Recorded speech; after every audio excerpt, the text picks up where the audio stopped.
मेरे साथ मंच पर उपस्थित बंगाल सरकार के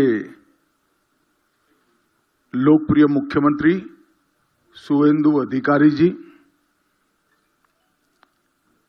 बंगाल सरकार के वित्त मंत्री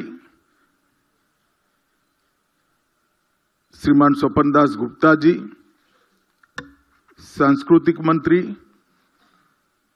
श्रीमान गौरी शंकर घोष जी, जिन्होंने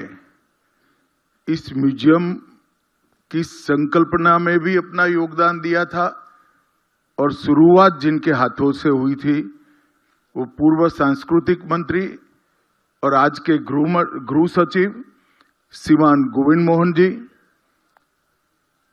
डीआईबी महेश दीक्षित जी, सचिव सांस्कृतिक मंत्रालय श्री विवेक अग्रवाल जी, शब्द संग्रहालय के उद्घाटन कार्यक्रम में आए हुए सारे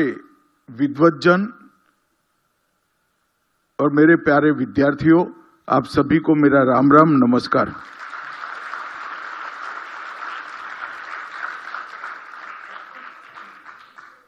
आज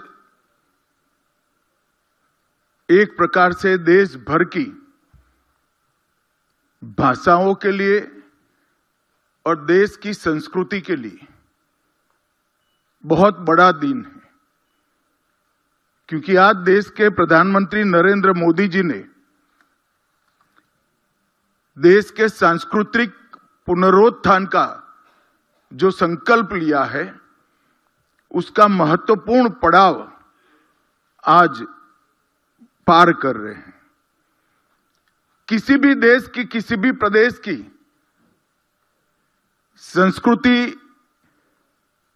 संस्कृति की अभिव्यक्ति वो भाषा के बगैर संभव हो ही नहीं सकती और भाव से उत्पन्न शब्दों के बगैर भाषा बन ही नहीं सकती है। जब तक हमारी आने वाली पीढ़ियां, मेरे सामने बैठे हुए विद्यार्थी बच्चे भाषा शब्द से बनती है, शब्द भाव से उत्पन्न होता है और भाषा से संस्कृति बनती है, संस्कृति की अभिव्यक्ति होती है। ये यात्रा को नहीं जानेंगे तब तक इस देश का सांस्कृतिक पुनरुद्धार हो ही नहीं सकता। तो सांस्कृतिक पुनरुत्थान का एक मूल कमी इस शब्द संग्रहालय पूरी करेगा, इसका मुझे पूरा विश्वास है और वो अपने उद्देश्य में सफल भी है।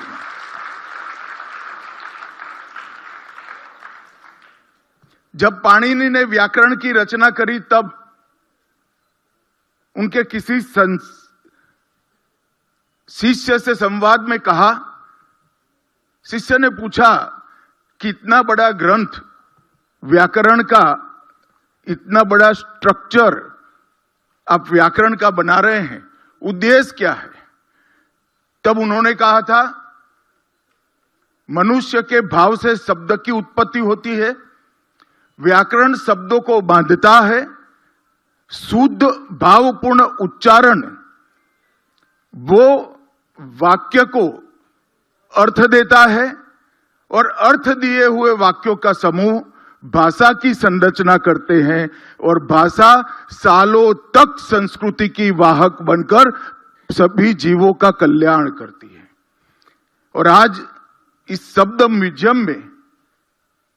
पाणिनि के व्याकरण के भी रचना के पूरे चरित्र को बहुत अच्छे तरह से दर्शाया गया है। मित्रों, हम तो इस देश के वासी हैं जहां ऋग्वेद में कहा गया, सभी दिशाओं से हमारे पास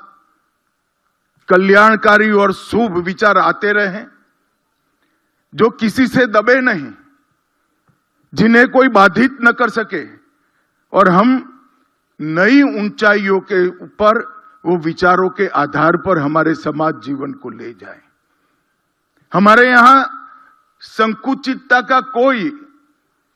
भाव उत्पन्न हो ही नहीं सकता, क्योंकि हमारे विचारों की पद्धति में ही संकुचितता व्याप्त नहीं है।